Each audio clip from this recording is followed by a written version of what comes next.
saya Fitrin Jayanti dengan nomor 19 2024. Pada kesempatan kali ini, saya akan membahas mengenai dasar pemeriksaan pajak yang terdiri dari yang pertama, latar belakang, yang kedua, definisi yang berkaitan, yang ketiga, tujuan, keempat, kriteria, kelima, ruang lingkup, keenam, jangka waktu, dan yang ketujuh yaitu standar. Latar belakang sebagai salah satu mekanisme penegakan hukum atas self-assessment system, Direktorat Jenderal Pajak diberikan kewenangan untuk melakukan pemeriksaan.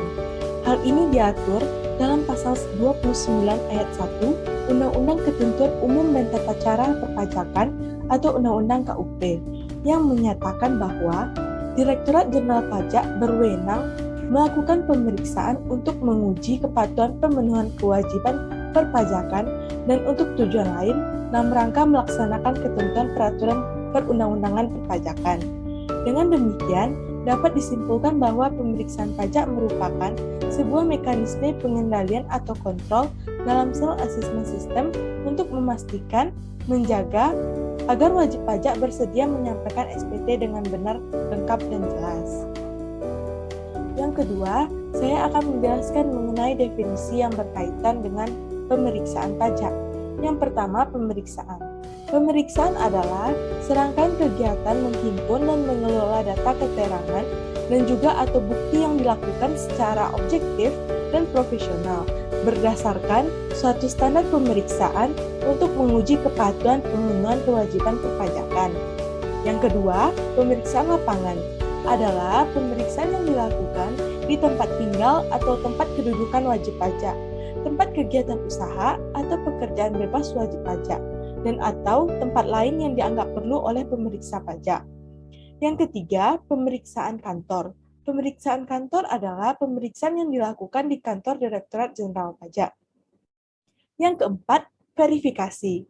Verifikasi adalah serangkaian kegiatan pengujian pemenuhan kewajiban subjektif dan objektif atau penghitungan dan pembayaran pajak berdasarkan permohonan wajib pajak atau berdasarkan data atau informasi perpajakan yang dimiliki dan diperoleh Direktorat Jenderal Pajak dalam rangka menerbitkan surat ketetapan pajak, menerbitkan atau menghapus nomor pokok wajib pajak, dan atau mengukuhkan pencabutan pengukuhan pengusaha kena pajak. Definisi selanjutnya mengenai pemeriksa pajak. Pemeriksa pajak adalah pegawai negeri sipil di lingkungan Direktorat Jenderal Pajak atau tenaga ahli yang ditunjuk oleh Direktorat Jenderal Pajak yang diberi tugas, wewenang, dan tanggung jawab untuk melaksanakan pemeriksaan.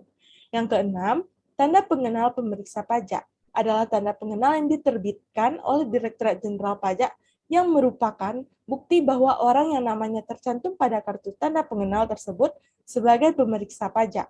Yang ketujuh, surat pemerintah pemeriksaan yang selanjutnya disebut dengan SP2, di mana surat pemerintah untuk melakukan pemeriksaan dalam rangka menguji kepatuhan pemenuhan kewajiban perpajakan. Yang kedelapan, surat pemberitahuan pemeriksaan lapangan adalah surat pemberitahuan mengenai dilakukannya pemeriksaan lapangan dalam rangka menguji kepatuhan pemenuhan kewajiban perpajakan. Yang kesembilan, surat panggilan dalam rangka pemeriksaan kantor. Apa maksudnya? Yaitu surat panggilan mengenai dilakukannya pemenuhan kewajiban perpajakan dan atau untuk tujuan lain dalam rangka melaksanakan ketentuan perundang-undangan perpajakan. Kesepuluh, pembukuan. Pembukuan adalah suatu proses pencatatan yang dilakukan secara teratur untuk mengumpulkan data dan informasi keuangan yang meliputi harta, kewajiban, modal, penghasilan dan biaya serta jumlah harga perolehan dan penyerahan barang atau jasa yang ditutup dengan penyusunan laporan keuangan berupa neraca dan laporan laba rugi untuk periode tahun pajak tersebut. Ke-11, data yang dikelola secara elektronik adalah data yang bentuknya elektronik yang dihasilkan oleh komputer dan atau pengelolaannya data oleh elektronik lainnya yang disimpan dalam disket, compact disk, tape backup, hard disk, atau media penyimpanan elektronik lainnya. Ke-12, tempat penyimpanan buku, catatan, dan dokumen adalah tempat yang diselenggarakan oleh wajib pajak, perusahaan, penyimpanan arsip dan dokumen, dan atau yang diselenggarakan oleh pihak lainnya. Yang ke-13, penyegelan, di mana maksudnya yaitu tindakan menempatkan tanda segel pada tempat atau ruangan tertentu, serta barang bergerak dan atau tidak bergerak yang digunakan atau patut diduga digunakan sebagai tempat dan atau untuk penyimpanan buku dan catatan, dokumen, serta termasuk data yang dikelola secara elektronik dan benda-benda lainnya. Ke-14, kertas kerja pemeriksaan yang selanjutnya disingkat dengan KKP. Adalah catatan yang secara rinci dan jelas yang dibuat oleh pemeriksa pajak mengenai prosedur pemeriksaan yang ditempuh, data, keterangan, dan atau bukti yang dikumpulkan, pengujian yang dilakukan dan disimpulkan diambil sehubungan dengan pelaksanaan pemeriksaan. Ke-15, surat pemberitahuan hasil pemeriksaan yang selanjutnya disingkat dengan SPHP. Adalah surat yang berisi tentang temuan pemeriksaan yang meliputi pos-pos yang dikoreksi, nilai koreksi, dasar koreksi, perhitungan sementara dari jumlah pokok pajak terutang, dan perhitungan sementara dari sanksi administrasi. Ke-16, pembahasan akhir hasil pemeriksaan. Adalah pembahasan antara wajib pajak dengan pemeriksa pajak atas temuan yang ditandatangani oleh kedua belah pihak dan berisi koreksi pokok pajak yang terutang baik yang disetujui maupun yang tidak disetujui dan diperhitungkan sanksi administrasinya. Ke-17, tim Quality Assurance Pemeriksaan atau tim yang dibentuk oleh Direktorat Jenderal Pajak dalam rangka membahas hasil pemeriksaan yang belum disepakati antara pemeriksaan pajak dengan wajib pajak dalam pembahasan akhir hasil pemeriksaan guna menghasilkan pemeriksaan yang berkualitas.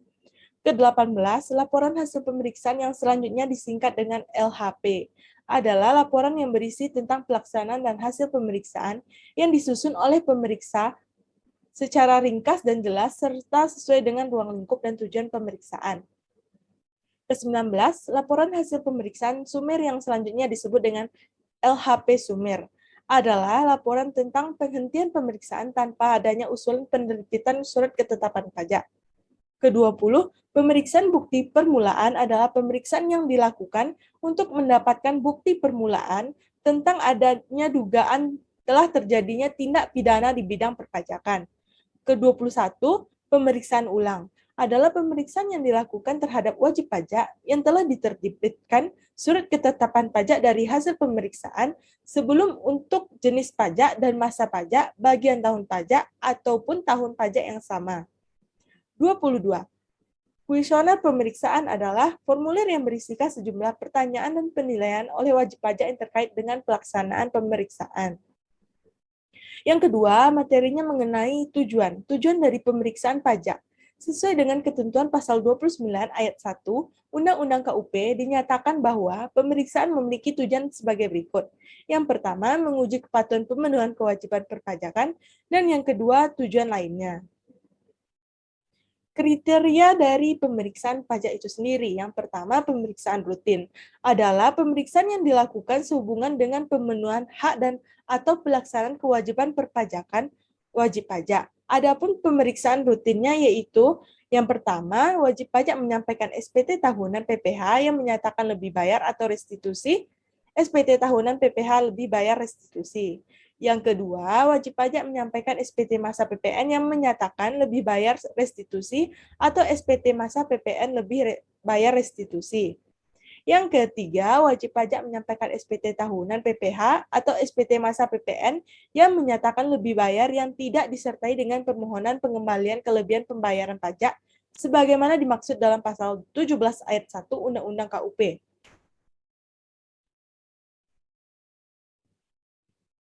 Yang kedua, pemeriksaan khusus. Pemeriksaan khusus yaitu pemeriksaan yang dilakukan terhadap wajib pajak yang berdasarkan hasil analisis risiko secara manual atau secara komputerisasi menunjukkan adanya indikasi ketidakpatuhan pemenuhan kewajiban perpajakan.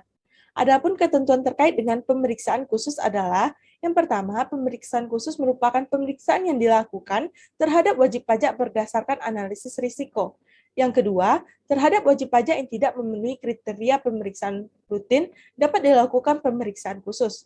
Yang ketiga, analisis risiko adalah kegiatan yang dilakukan untuk menilai tingkat ketidakpatuhan wajib pajak yang mengindikasikan potensi penerimaan pajak. Yang keempat, analisis risiko dibuat dengan mendasarkan pada profil wajib pajak atau data internal lainnya, serta memanfaatkan data eksternal baik secara manual maupun berdasarkan kriteria seleksi berbasis risiko secara komputerisasi. Yang kelima, pemeriksaan khusus ini dilakukan dengan jenis pemeriksaan lapangan. Yang ketujuh, pemeriksaan khusus dilakukan dengan alasan. Kedelapan, persetujuan Kepala Kantor Wilayah Direktorat Jenderal Pajak. Kesembilan, instruksi kepada Kantor Wilayah Direktorat Jenderal Pajak atau instruksi Direktorat Pemeriksaan dan Penagihan.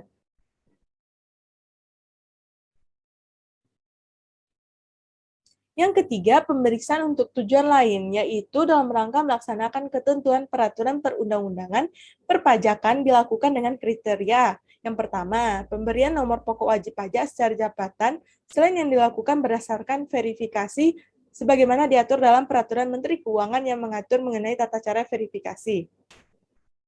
Yang kedua, penghapusan nomor pokok wajib pajak selain yang dilakukan berdasarkan verifikasi sebagaimana diatur dalam peraturan Menteri Keuangan yang mengatur mengenai tata cara verifikasi.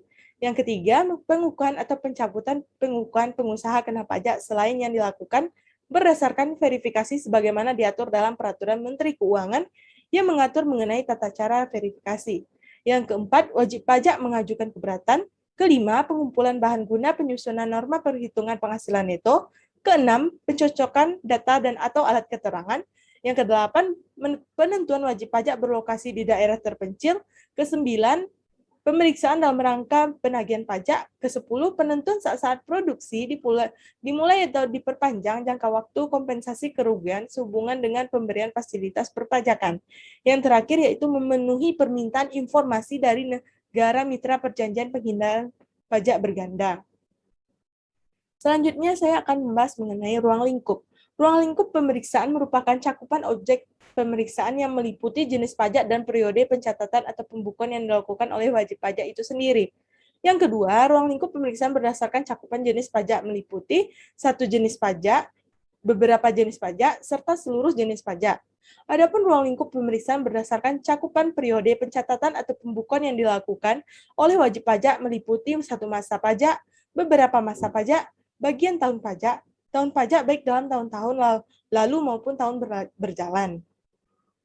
Selanjutnya jangka waktu. Jangka waktunya ada dua, yaitu jangka waktu pengujian dan yang kedua jangka waktu pembahasan akhir hasil pemeriksaan dan pelaporan. Jangka waktu pengujian diatur dengan ketentuan sebagai berikut. Yang pertama, jangka waktu pengujian paling lama 6 bulan.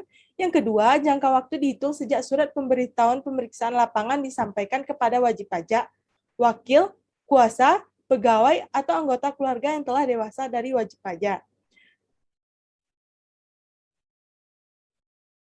Standar pemeriksaan dalam rangka menjaga kualitas hasil pemeriksaan untuk menguji kepatuhan pemenuhan kewajiban perpajakan harus dilakukan sesuai dengan standar pemeriksaan.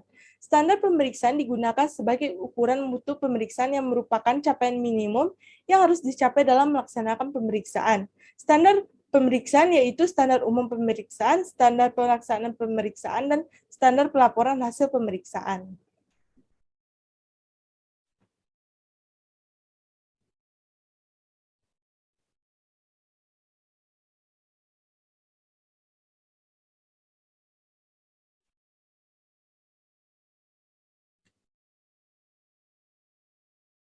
Tell me pretty lies, look me in the face, tell me that you love me.